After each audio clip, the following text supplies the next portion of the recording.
thank you for the memories you guys have shared. We want to give a few minutes for any of you that have a memory, thought you'd like to share about Jackie. Nothing long. Well, it takes just a few moments. I'll bring the mic to you if you'd like. And if you have something to share, we'll take a few minutes how to do that.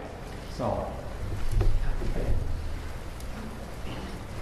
You hear my voice. I have a bit of a cold. So I'm Brenna. Ron is my brother, so Jacquie was my sister-in-law. And when we had our large Christmases and Thanksgivings that involved all the Smith family and the spouses and the children and the grandchildren, we had big dinners. And lots of preparation, lots of people contributing. And as things were winding down, it became almost a contest to get to the kitchen sink before Jacquie did. If you weren't sure where she was, you just looked over at the kitchen sink and there she was, washing the pots and pans and loading the dishwasher.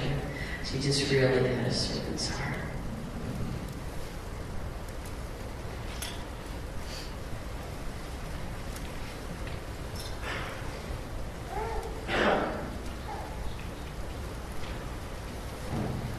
I'm Carol Riley.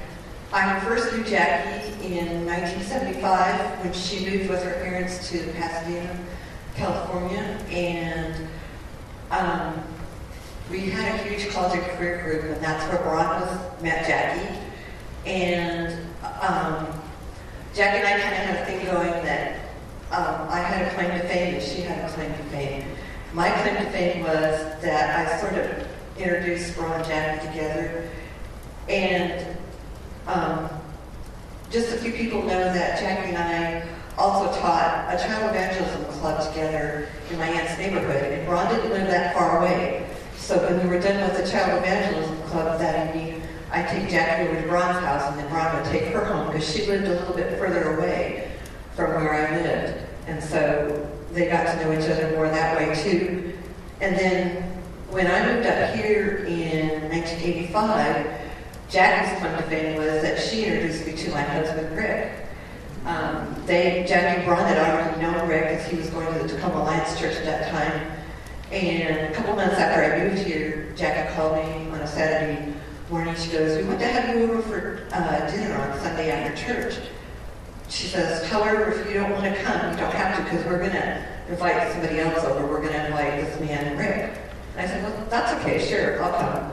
And that's how I got to meet Rick, and eventually, a couple years later, we got married.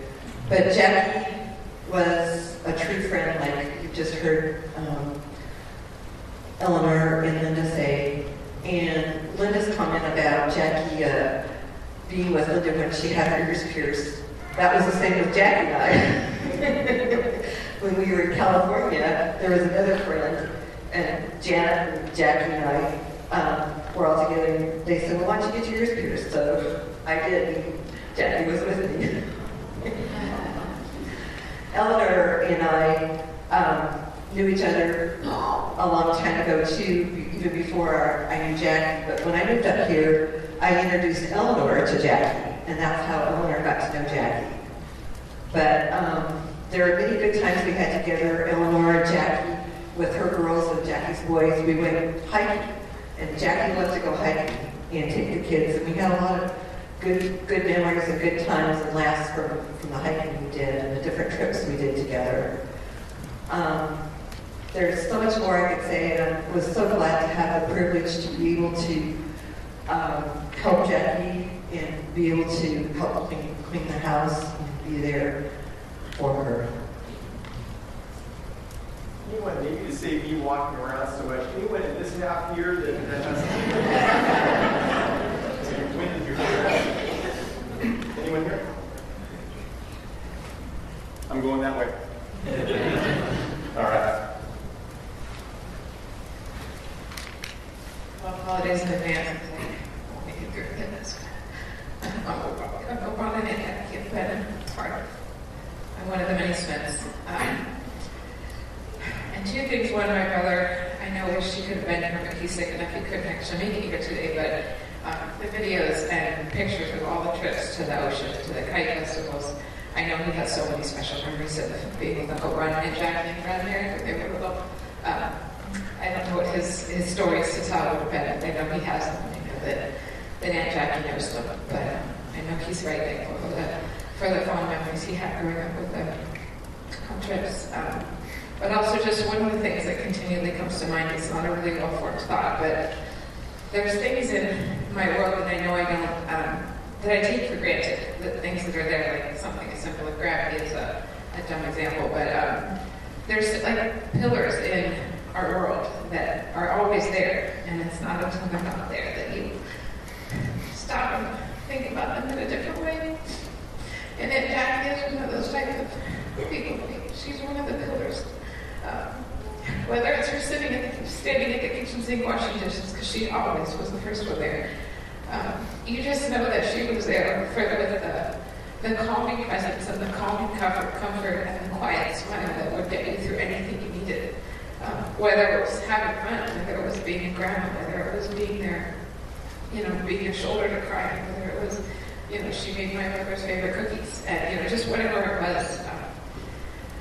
I'm just thankful for the memories and the years that we have had to spend together. And it's not something that we'll ever lose. And I know all of us cousins in different ways from all the memories of holidays growing up. There's a permanent place in all those that was in Turkey.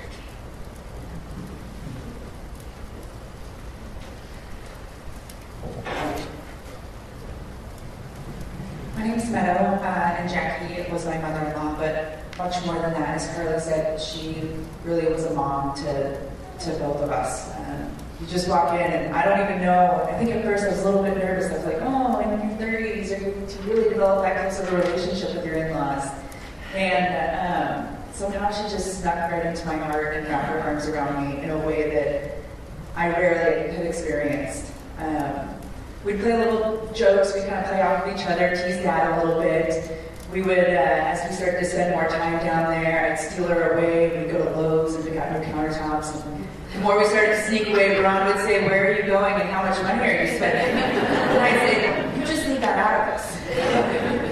We would go and, she was sticking to these really rigorous diets to try to make sure she was in the best health. And then I would get a cookie and I would sneak a bite to her when Ron wasn't looking. I would say, here's a little piece, don't let Ron see it. So we'd go back and forth and have our kind of fun games that we played.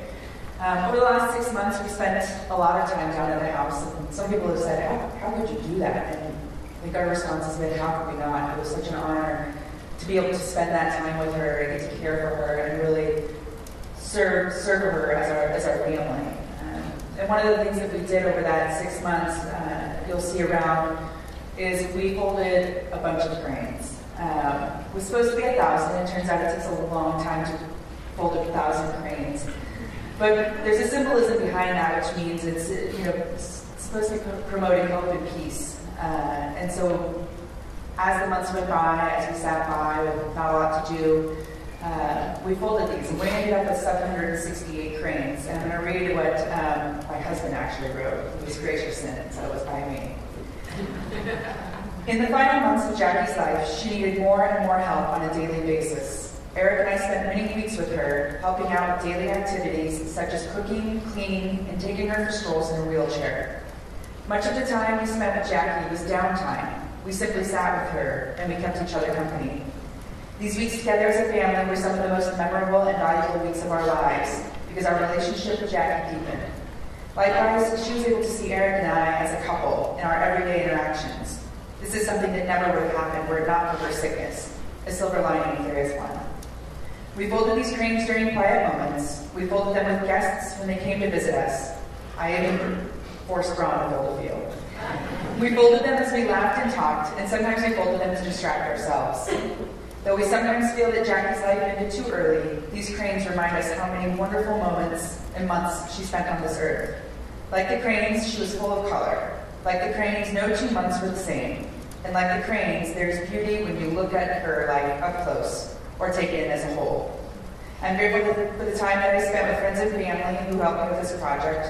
Eric, Jessica, Doug, Braun, Sapphire, my dad, my stepdad, really anybody that I could say, can you please help me with this? There's a lot to go. So there's 60 64 strands, or sorry, there's a strand of 64 turquoise cranes, which represents Jackie's birthstone. There's a big strand of 40 ruby cranes, which represent Ron and Jackie's 40 years of marriage.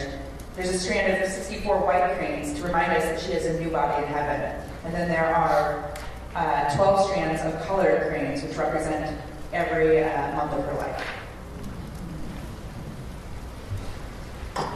Anyone else?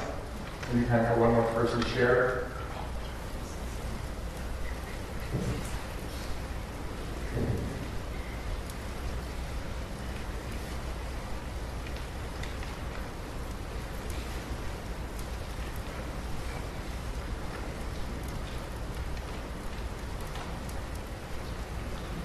I'm fairly new into Jackie's life. Meadow's my daughter, and Eric's my son-in-law. And I got to know her a lot at the wedding, and been spending quite a bit of time lately at her house. Just all the projects she's done. And she's one awesome lady. And two of the ways you can tell how valuable people this they are. One, what do animals think of you? Well, the dog's all over my Great Dane just every time I'm going to go lay right next to her. So she succeeded on that aspect. And the other one they look at is the family you leave behind. And the quality of the kids and the love that the three of them have for each other and everybody else, and all the love that you see here tells you truly how rich she was and how blessed and how felt she succeeded in the life of what she was really important to her.